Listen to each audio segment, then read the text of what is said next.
Hello ladies and gentlemen, mbahaye ikaze cyane nanone ndabasuhuje aho muherereye hirya no hino hatandukanye, abari mu Rwanda, abari hanze y'u Rwanda, imigabane igiye itandukanye ikikije umugabane wa Afrika, ubwo ndavuga muri Aziya, muri Amerika y'epfo na ruguru, tukaza muri Afrika yose, i Burayi n'ahandi hatandukanye. Mwese mwumve ko twabahaye ikaze mu biganiro byacu. Rero ndagira ngo mbamenyeshe ko tuje mu kiganiro cyacu nk'ibisanzwe, ikiganiro mumaze kumenyera muri benshi, kandi nshimira buri wese udahwema gukurikirana ibiganiro byacu, aho tubafasha kumenya ubusobanuro bw'amazina mwitwa cyangwa se twitwa. Buriya biba byiza cyane kandi bikanababaza nanone iyo umuntu yitwa amazina ariko akaba atazi ubusobanuro bwabyo. Ukaba utazi ubusobanuro bw'izina witwa, kiba ari ikibazo gikomeye. Ariko nanone biba byiza cyane iyo witwa izina ukaba uzi impamvu ababyeyi bawe bahisemo kukwita iryo zina, ukaba uzi impamvu abakurera bahisemo kukugenera iryo zina. Ariko ntarakomeza, ndagira ngo mbibutse neza, reba neza niba wakoze subscribe kugira ngo ukomeze ujye unogerwa n'ibiganiro tukomeza tubaha, kandi natwe ube udushyigikiye kame mu birumvikana. Reba hasi niba utarakora subscribe, wihangane ntugende utayikoze. Tuje rero mu kiganiro cyacu nk'uko nabibabwiye, ikiganiro kibasobanurira amazina agiye atandukanye ndetse kibaha n'ubundi bumenyi bugiye butandukanye. Uno munsi nifuje ko nabasobanurira amazina yandi abiri. Ayo mazina nahisemo nimwe mwayahisemo, nanjye ndayacagura kugira ngo mbariyo meraho. N'ayandi ni izina Esther, ni izina Eric. Nayo mazina ngiye kubasobanurira muri uyu munsi. Ndagira ngo mwegere hafi. Niba ufite inshuti yitwa Esther, niba ufite umuvandimwe witwa Eric, niba hari uzi aka kanya ni koko kumwoherereza link, musharinge nawe amenye ubusobanuro bw'izina rye, areke kwitwa izina atazi ubusobanuro bwaryo. Rero ngiye guhera ku izina Esther cyangwa se Esther ni izina rikomoka mu rurimi rw'igiperesi kameme, Persian cyangwa Persien, rikaba risobanura inyenyeri, star. Risobanura inyenyeri. Esther, aho uri wumve ko izina ryawe risobanura inyenyeri. Rero iri ni izina rikunze guhabwa abana b'abakobwa, ryiganje cyane mu bihugu bikoresha ururimi rw'icyongereza ndetse n'igifaransa. Abantu basoma Bibiliya, iyo usomye mu isezerano rya kera, umwamikazi Esther arazwi cyane kubera inkuru zo gukiza abayuda yafatanije na Moridekayi igihe yari umugore w'umwami Ahasuwerusi. Murabizi cyane, mwarasomye, ndabizi cyane. Rero hari imwe mu mico n'imyifatire, hari ibintu bimwe mu biranga Esther. Egera hino wumve mu bintu bimwe mu biranga Esther. Esther ngo ni umukobwa ukunda guhabwa impano, akunda kuvuga, aravuga cyane, ari twabyita nka talkative. Ari talkative, ahora abona ko ibintu byose bizaba byiza, ntabwo ajya apfa kubona ibintu ngo acike intege. Optimistic, ibintu byose abibona ko bizaba byiza, ntabwo ajya afata uruhande rubi. Kandi buriya ngo Esther ahora ashakisha udushya mu buzima bwe. Ni umuntu ushimishwa no guhabwa impano. Mu yandi magambo ni ukuvuga ngo kumugenera impano biramushimisha cyane ku rwego rwo hejuru. Aho atuye Esther aba ari umuntu uzwi cyane kubera ko ahindura abantu vuba. Afite impano yo guhindura abantu. Usanga mu byo akora byose aba yitaye ku mishinga minini cyane kurenza utuntu duto, atekereza ibintu bigari cyane. Ikindi twakubwira kuri Esther ngo azi guhanga udushya, azi kuvugira mu ruhame, akunda ibijyanye n'ubugeni, akishimira ubuzima bwe cyane. Esther kandi akunda kujya mu bintu bitandukanye bikamutwara umwanya n'amafaranga. Ikintu twavuga kuri Esther kindi ni uko Esther ngo bigoye cyane kuba wamenya ibyiyumviro bye, kuko ngo ni wa muntu urakara kandi akanaseka. uno munsi mushobora guhura ari guseka ariko akandi kanya mugahura yarakaye cyane. Uwo ni Esther turimo tureba, kandi ngo ntabwo akunda kuvuga ibijyanye n'ubuzima bwe, ngo ibyo ngibyo rwose abigendera kure cyane. Ngayo nguko ubwo ni bumwe mu busobanuro bw'izina Esther, ariko ntabwo twava kuri Esther tutababwiye bimwe mu byamamare bizwi mu bice bigiye bitandukanye, mu tuntu tugiye dutandukanye. Bamwe muri ba Esther babaye ibyamamare, nabo tugiye kubanyuriramo nka 2 cyangwa 3. Umwe wa mbere naheraho, hari uwitwa Esther Williams. Uyu Esther Williams arazwi cyane kuko yabaye umukinnyi w'amafilme urenze cyane mu gihugu hariya muri Leta Zunze Ubumwe za Amerika, kandi yabaye n'umuntu ukina umukino wo koga abizi cyane, ari umuhanga muri byo. Nyuma y'uko avuye gukina amafilme muri Hollywood, yaje kwerekera mu gukina umukino wo koga, akaba ari nawo uri mu byatumye amenyekana cyane. Azwi muri ibyo bintu bibiri, hari kuba yarakinnye amafilme menshi yakunzwe, ndetse no kuba yarabaye umuntu ukina umukino wo koga ku rwego rwo hejuru. Undi muntu twababwiramo ni uwitwa Esther Jane Hall. Uyu nguyu yavutse ku itariki 28 z'ukwezi kwa 1970, akaba ari umwongereza, akaba nawe yarakinaga amafilime cyane, akaba yarakoze no ku mateleviziyo agiye atandukanye yo mu gihugu cy'Ubwongereza. Undi twababwira mu byamamare byitwa Esther, twababwiramo uwitwa Esther Canadas.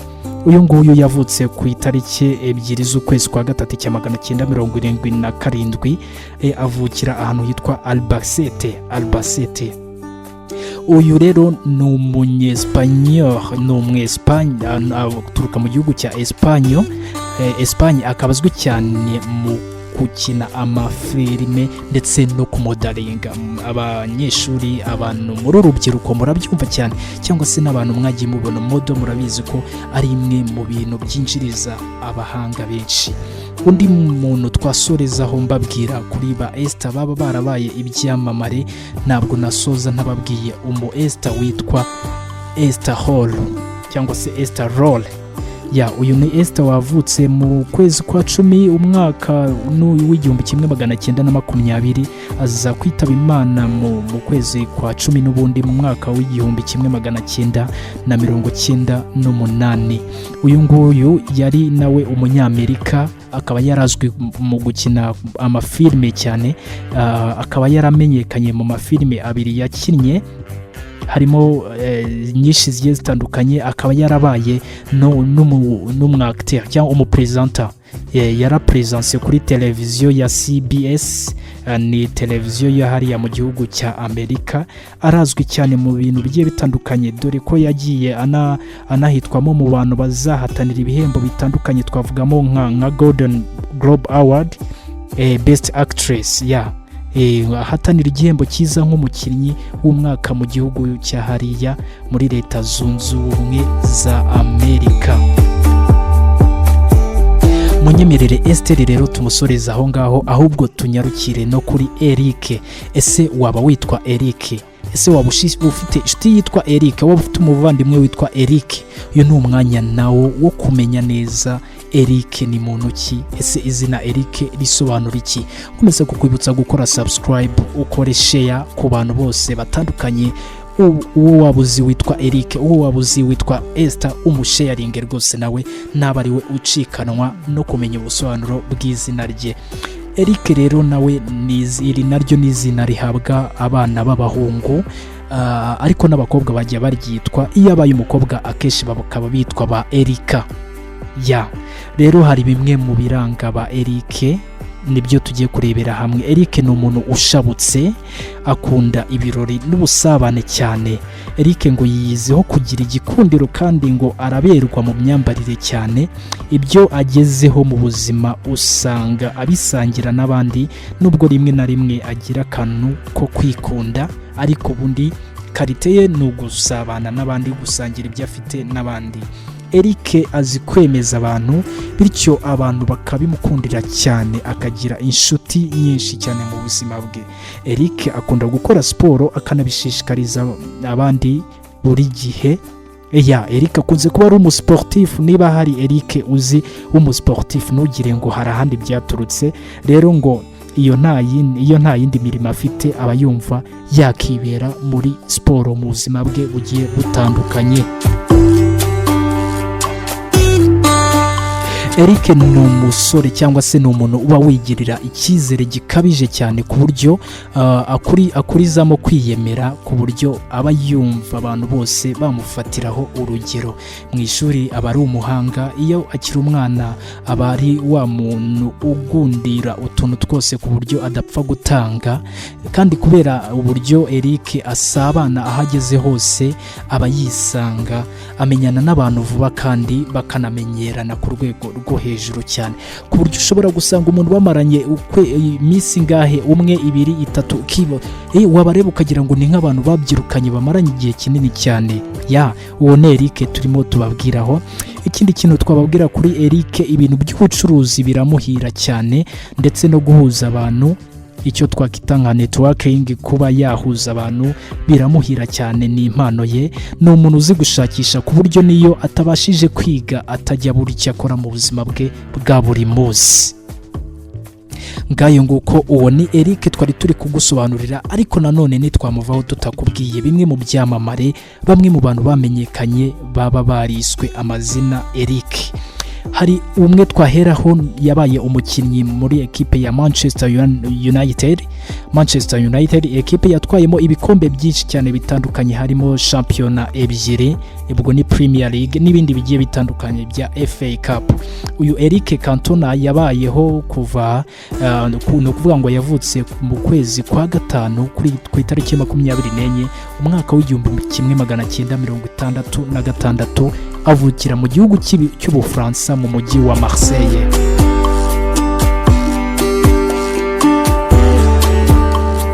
Undi Eric twababwira ni Eric Lamela, muramuzi cyane. Eric Lamela muramuzi cyane, amazina ye yose yitwa Eric Manuel Lamela Cordero.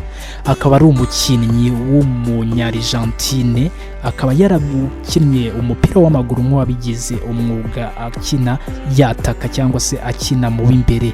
Eric Lamela yabaye umukinnyi mu ma ekipe atandukanye, nk'iyo nahita mbabwiramo ku buryo bwihuse ni ekipe ya Tottenham Hotspurs, yakinnyemo igihe kinini cyane. AS Roma nayo yayikinnyemo, muramuzi cyane.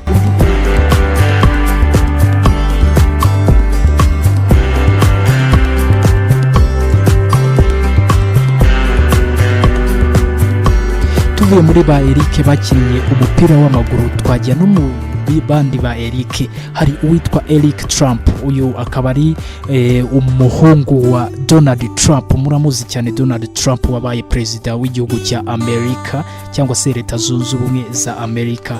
Uyu Eric Trump akaba ari rwiyemezamirimo, akaba azwi mu bintu byinshi bitandukanye. Uyu nguyu Eric Trump akaba azwiho kuba ari we washinze fondasiyo ya Eric Trump, ariyo ishinzwe cyangwa se ishishikariza abantu bakiri bato gufasha imiryango yabo. Uwo nundi Eric. Undi Eric numva twasorezaho ni uwitwa Eric Christian Olsen. Uyu ni umukinnyi w'amafilme, akaba ndetse n'umupresenter ku mateleviziyo agiye atandukanye. Arazwi cyane mu mujyi wa Los Angeles muri Leta Zunze Ubumwe za Amerika. Yakinnye amafilme menshi atandukanye, abantu bagiye babimukundira cyane. Ba Eric nabo ni benshi murabizi, harabuzi. Hari nka Eric Bertrand, uyu nawe yabaye umusportif, yakinnye mu ekipe ya Manchester United, ariko ubu ngubu akaba ari muri gukina muri ekipe ya Villarreal, muramuzi cyane. Abandi ba Eric nababwira, hari n'aba Eric b'abanyarwanda b'ibyamamare, tuzi nka Eric Rutanga, umukinnyi wa football wabigize umwuga. Nizere ko wowe Eric aho uri wumvise karite, wumvise ibyinshi muzwiho, imiterere, imibereho yanyu ya buri munsi. Nizere ko wabyumvise. Mwibutsa gukora subscribe, ugakora na share ku bantu batandukanye, kugira ngo ntibabe ari bo bacikwa no kumenya ubusobanuro bw'amazina yabo. reka kandi mfate uyu mwanya mbashimire mwe mwese mwakurikiranye iki kiganiro cyabasobanuriraga amazina abiri ariyo Esther ndetse na Eric. Tubonye byinshi kuri bo, tubonye ibyamamare byiswe aya mazina. Ese nawe waba witwa rimwe muri aya mazina? Ese ubonye koko ariyo mico n'imyifatire yawe? Tubwire muri comment utubwire ese ubyumvise gute, kandi udusabe n'izina wifuza ko twazagusobanurira ubutaha. Njyewe mwubana muri iki kiganiro nitwa Oze Tuyizere, bashimira uburyo ki mukomeza kunshyigikira. Mukore subscribe, mukore share, muduhe comment n'irihe zina ubutaha mwifuza ko tubasobanurira. Reka mbashimire mwese, mukomeze mugubwe neza. Ciao ciao.